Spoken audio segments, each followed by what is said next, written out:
In this video, we will be looking at page 185 and 186 from our textbook, and it deals with regression. Regression is fitting a model to a scatter plot. And there's many ways that we can fit a model, but the way that we are typically talk about in statistics is a LSRL. This is a least squares regression line.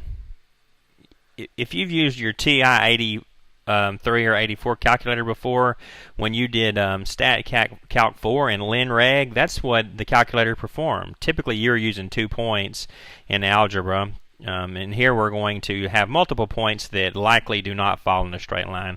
Let's look at an example they give in our book. They tell us about an experiment that's dealing with mice and cancer cells. So our X variable is going to be days, and our Y variable is going to be the size of tumors in mice. Size of tumors. Poor little mice. Okay. And they tell us that at day 11 the tumors were 150 units. Doesn't matter for our case, it's cubic millimeters, pretty small. At 15 days the tumor is of course going to grow, and at 19 days it's going to be at 450, and 23 days it's going to be at 580,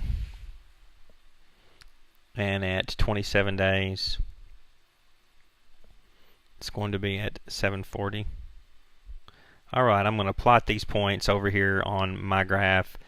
This is my X, this is my Y. X is days. Often we will find the independent variable, the input, to be days, and this Y is size of the tumor. I'm not going to label it over here to avoid confusion. 11 pairs with 150, 10, there's 11, 150 would be right there. 15 pairs with 270, 12, 14, 15 pairs with 270, 19 with 450, right there. 23 with 580, 22, 23 with 580, right there. 27 with 740, 27 with 740, maybe right there. Okay, and the trend, well, you may remember when we describe our bivariate data, we talk about direction, form, and strength.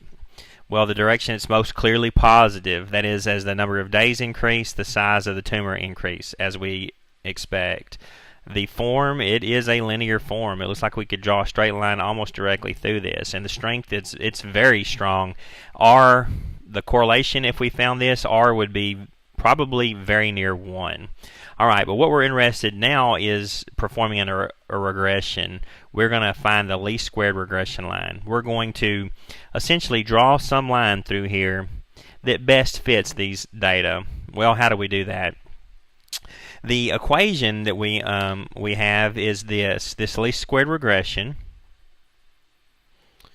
We define it as y hat.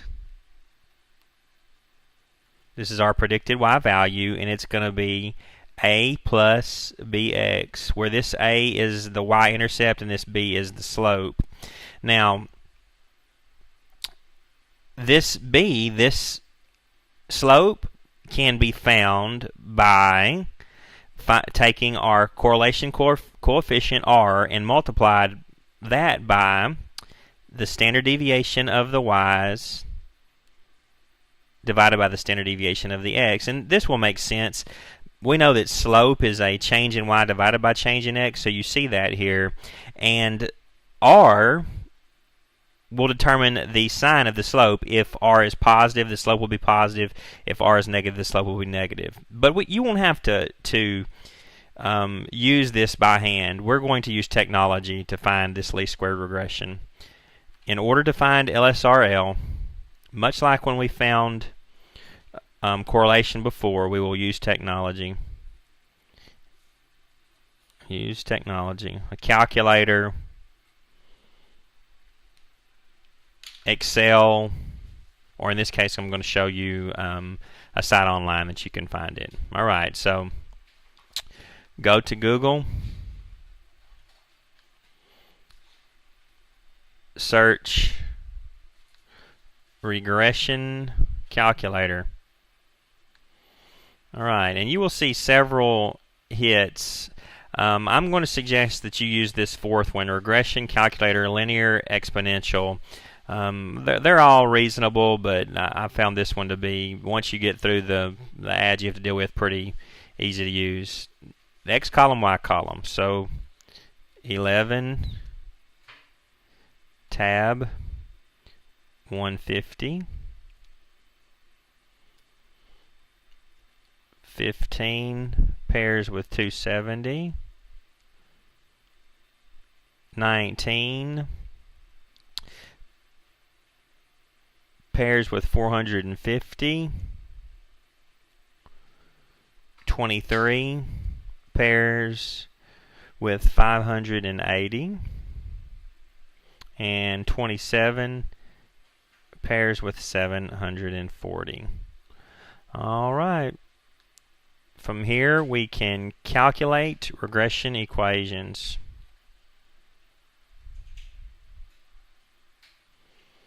Calculate regression equations. Alright, and here you see our regression equation is y equals 37.25x. It says plus a negative, we can simply write 269.75. So writing in our form,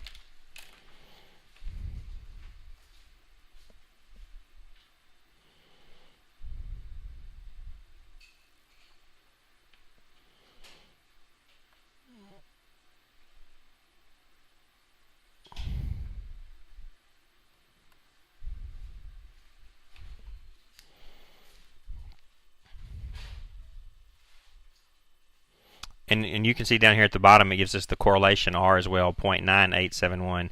So you can use this, pardon me, here's our correlation for our linear, 0.9985. As we saw, it was almost in a perfectly straight line, very near 1. Alright, so